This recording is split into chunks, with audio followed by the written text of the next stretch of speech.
Hello there and welcome to The Ring, your News' weekly debate show broadcasting from the European Parliament here in Brussels. I'm Maeve McMahon and as you know, here on The Ring, members of the European Parliament go face to face on some of the most tricky issues of our time. This week, as we mark 10 years since the UK voted to leave the European Union, we're asking if the bloc has changed for the better or worse and if the UK could ever or should rejoin. To set the scene, here's our Luis Albertos. A decade has passed since the UK made the momentous decision to leave the European Union.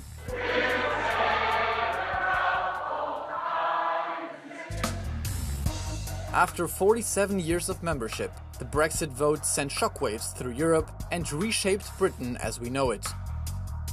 10 years on, 7 prime ministers have come and gone, and this week another one met the same fate. In an emotional speech at number 10, Keir Starmer stepped down after days of mounting pressure. What has Brexit taught Europe about sovereignty, migration, economic competitiveness, democratic accountability and disinformation? Has it strengthened the case for European integration? And with memories of the referendum still shaping the political debate, could Britain ever consider rejoining the bloc? Or is that possibility still too politically divisive? The questions we have for our contenders. Let's meet them. Barry Andrews, an Irish MEP from the Liberal Renew Europe group.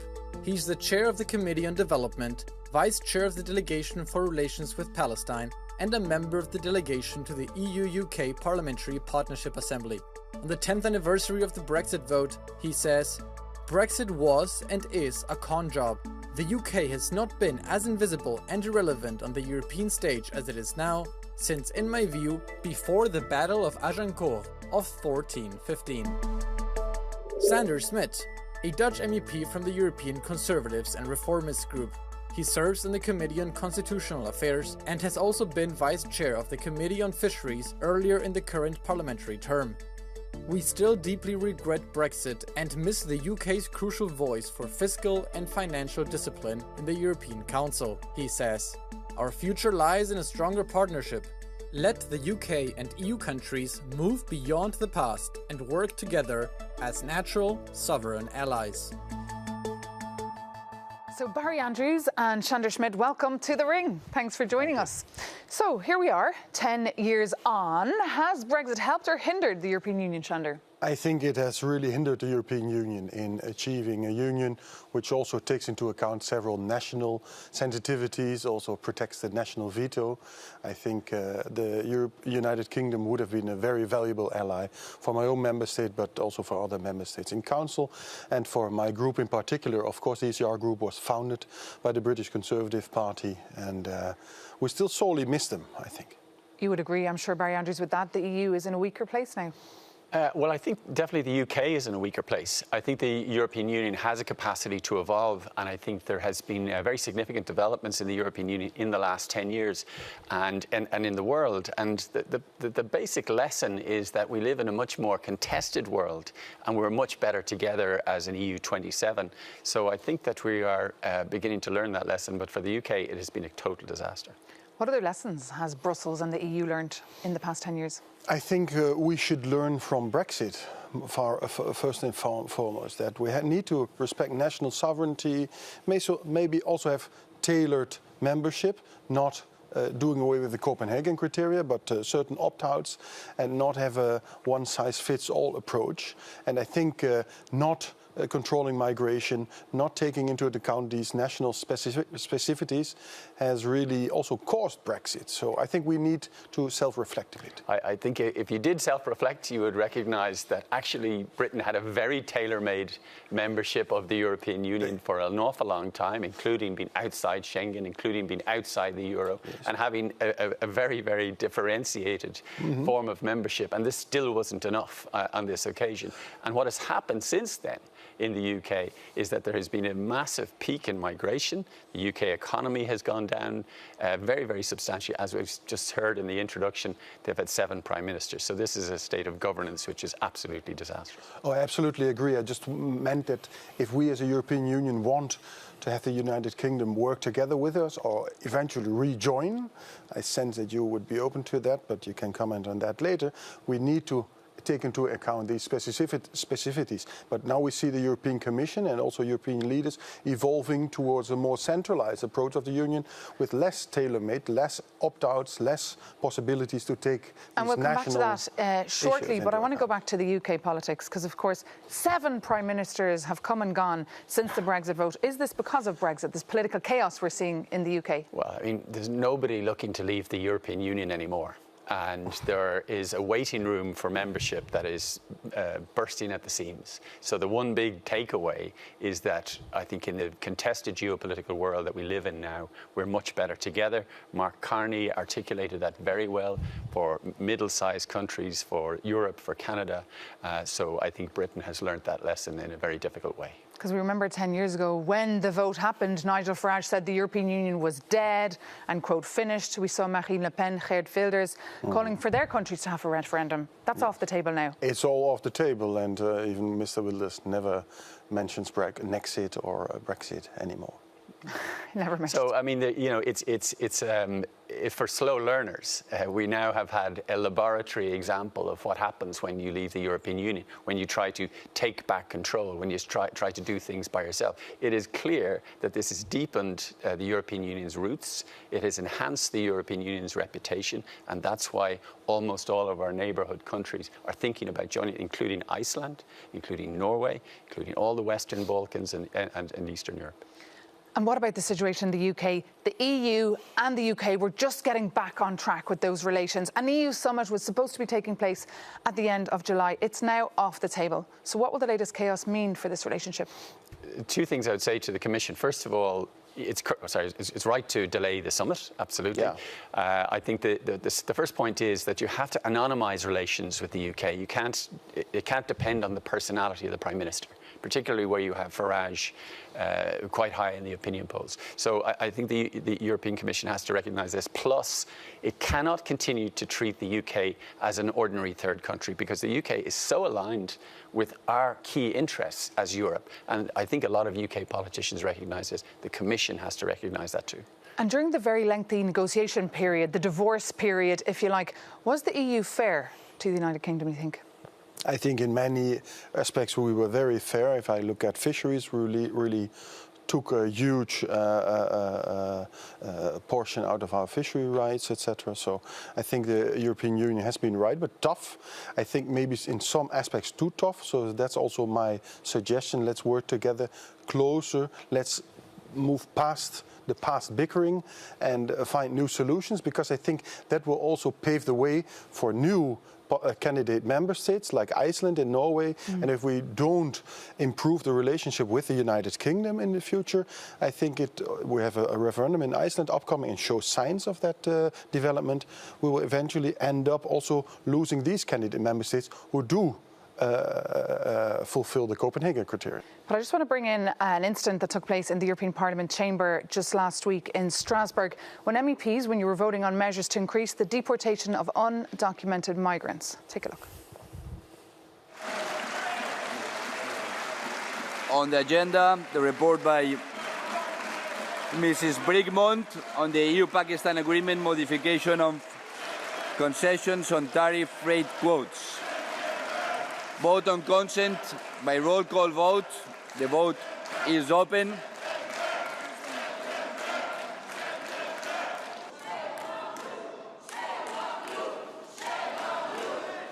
We move to the... It's adopted. So a flavour there of what's going on inside the very European Parliament chamber. Sander Schmidt, what were you chanting? I was not chanting. I don't think chanting belongs in a parliament.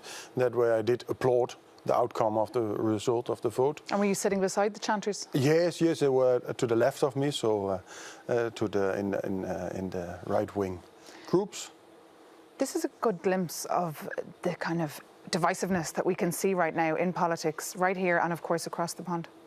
Yeah, look, it was a disgrace. It was an appalling low point in my experience in the European Parliament.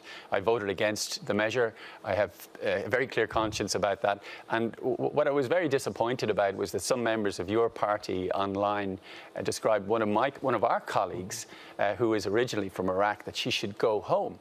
Now, that should be withdrawn. That is the subject of a complaint. And I would put it to you that you should recognise that that was a mistake. Whatever about not chanting in the Parliament, but encouraging one of our colleagues who wasn't born in the European Union to go home, surely that's an unacceptable political approach. I wasn't there at the incident, so I can't vouch for how it was formulated by my colleague and how it was intended. So I think if we look at the outcome of the result, everyone who is an EU citizen who holds the right to be here can remain in the European Union. This is about the return of illegal migrants, illegal aliens who have penetrated the European Union without a right to asylum and to remain here, to return hubs under the full compliance with EU and international fundamental human rights. It's just interesting because Brexit, of course, was driven largely by migration concerns, and we're seeing that right now in the EU, the bloc taking much tougher policies when it comes to migration. Has Europe moved closer to the position that won that Brexit referendum, Barry Andrews? My view is you can't beat the far right by becoming far right. That way they win and you lose. So I think it is a major mistake here.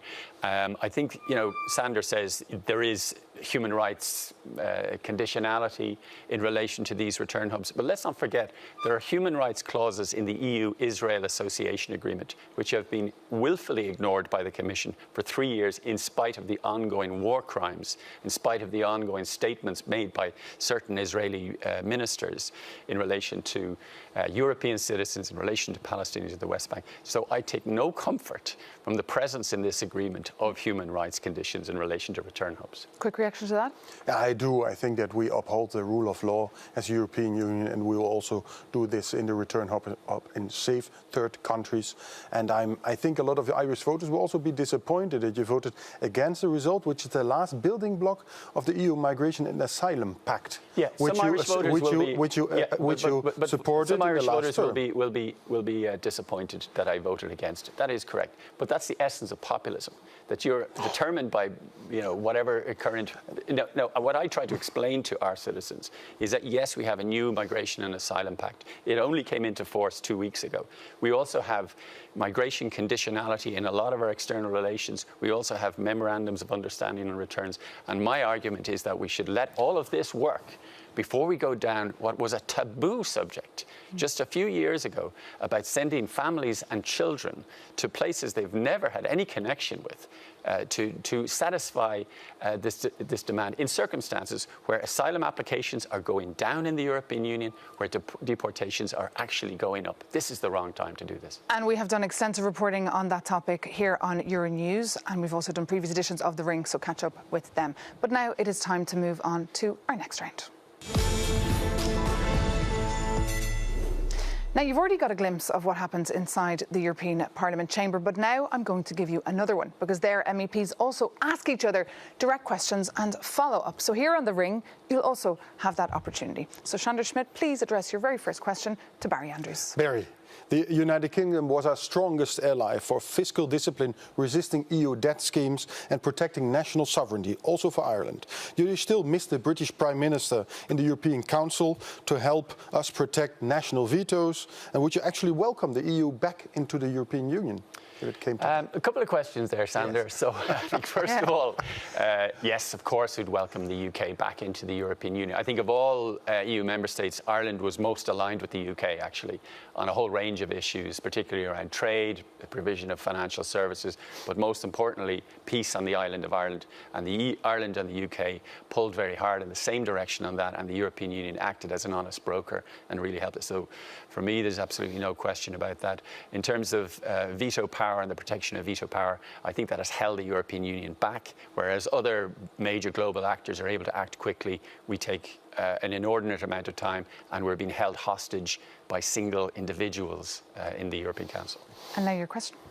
So my question is how the ECR are making arrangements with far-right MEPs in the European Parliament, some of whom are pro-Putin. How do you explain that to your voters in the Netherlands, that you are making these alliances with pro-Russian parties and pro-Russian actors in the European Parliament? I think it's not about making alliances with pro-Russian parties. We have a broad centre-right majority now, new majorities in the European Parliament, which vote along with us as an ECR group. We firmly support Ukraine, so there's no doubt about that.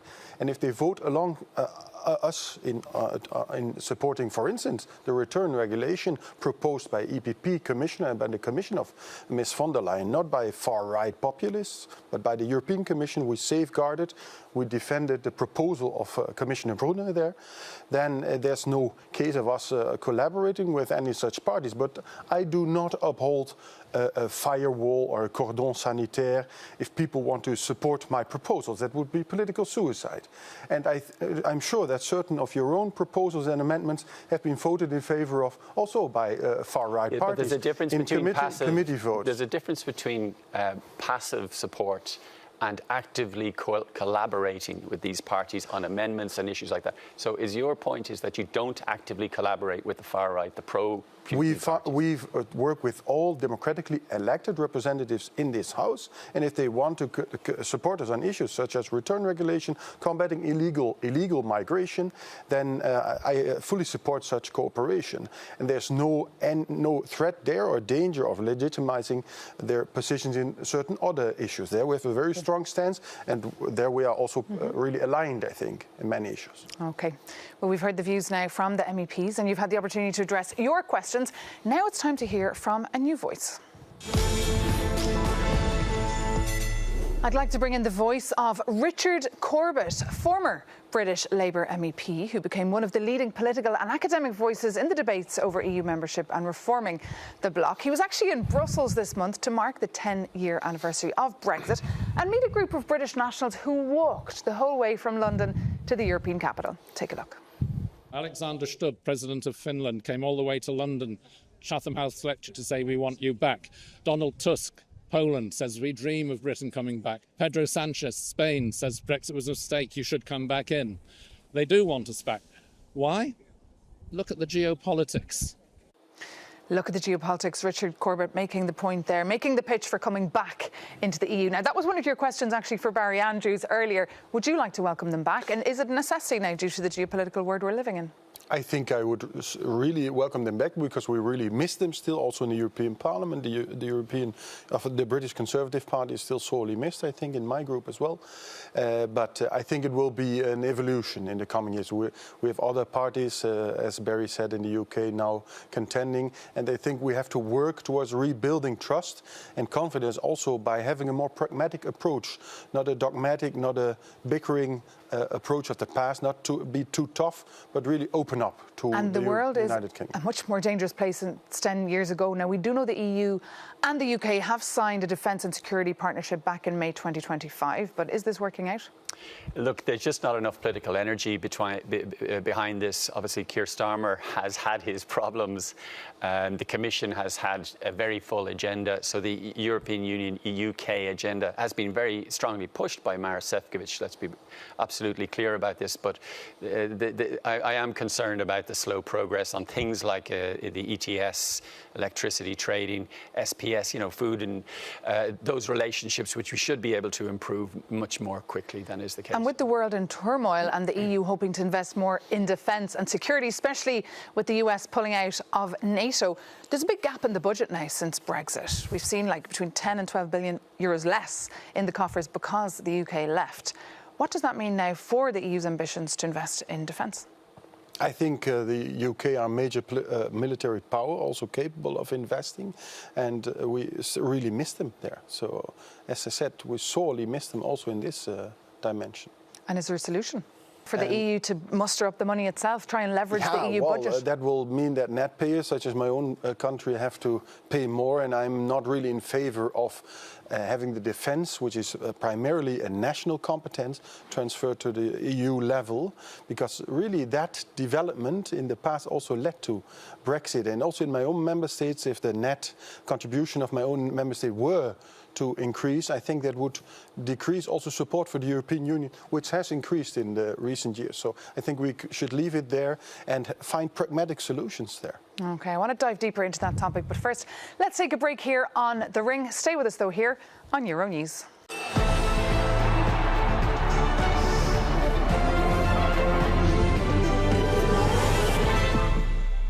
Welcome back to The Ring, Euronews' weekly debate show. I'm Maeve McMahon and I'm joined by Sander Schmidt, Dutch MEP from the European Conservatives and Reformists, and Barry Andrews, Irish MEP from Renew Europe.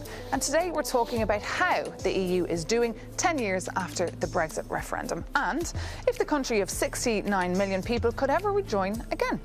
To get the view from Europeans on whether they should one day rejoin, we consulted some data from the European Council on Foreign Relations that says 66% of European respondents, quote, strongly support or tend to support UK membership. Support varies significantly from 56% in Bulgaria and 59% in France and Italy to 75% in the Netherlands and Denmark. And backers of far-right and Eurosceptic parties favour stronger UK-EU ties, including supporters of Germany's AfD and France's National Rally. So interesting data there, and many sharing your view that they do indeed miss the Brits and they'd love to invite them back. Your reaction? Yeah, well, actually, the figures are very similar to the polling figures in the UK. So whereas it was 52% to leave, now the figures are the other way. There's most UK people consider that Brexit was a mistake. They consider that rejoining is the correct way. So really, there's hugely fertile political ground available to whichever politician has the courage to articulate return to the European Union and to put that to the people. And I think that the European Union should respond to that and provide a pathway to such a politician if they do have that courage. And how should that path look? Are we talking about the red carpet being rolled out, or are we talking about stricter membership, no more opt-outs?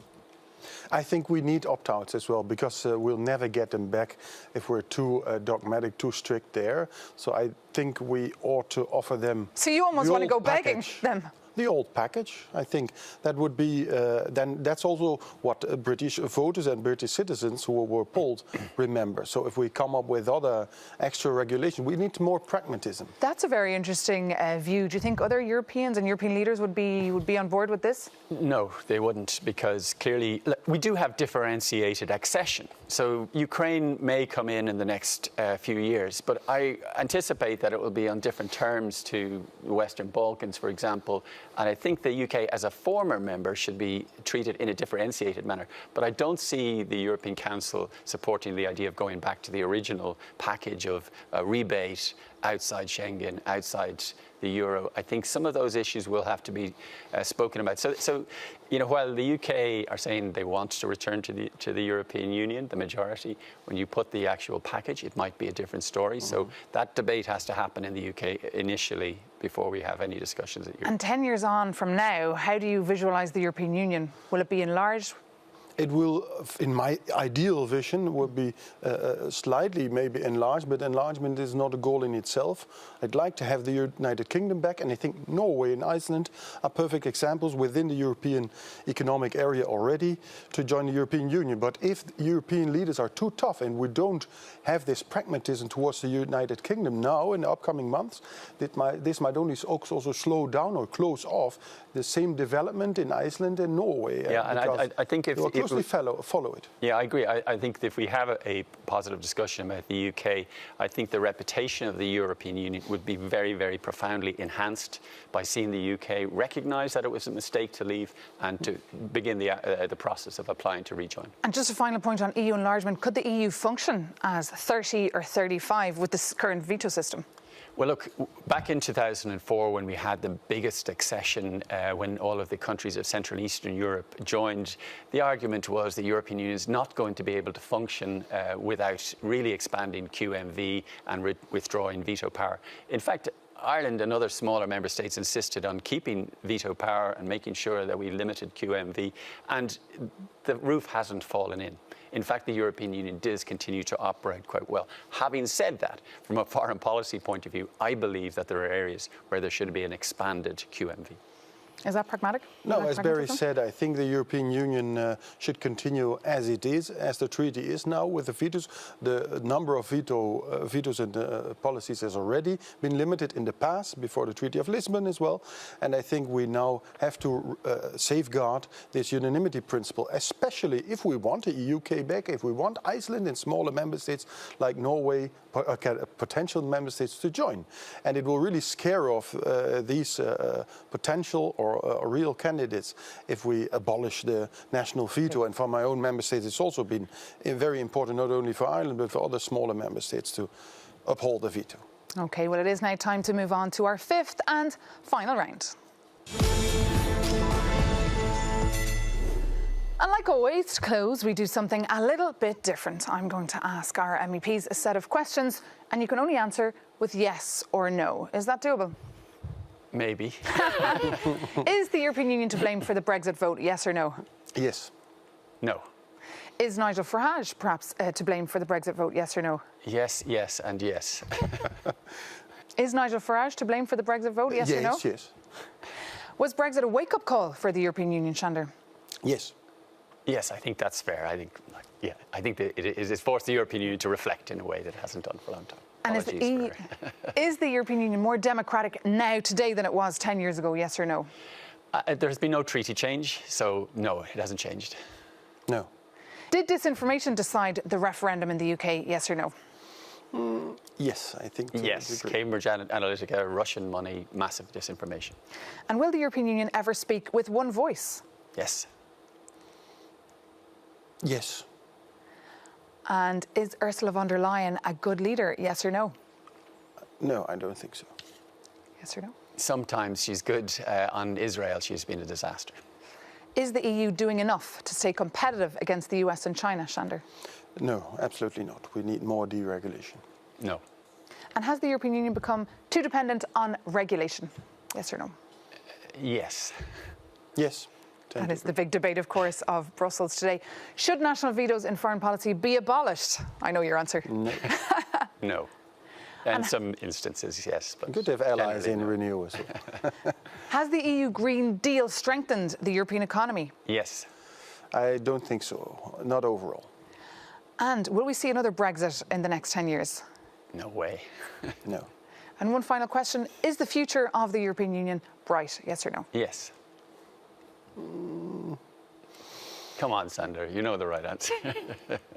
Yes, if we uphold the national veto and respect this national sovereignty as well. And on that conclusion, we can bring this edition of The Ring to an end. We'd love to hear as well from you, thering@euronews.com. That is our email address. Barry Andrews and Chandra Smith, thank you so much for being our guests. Thank you so much for watching. Take care and see you soon.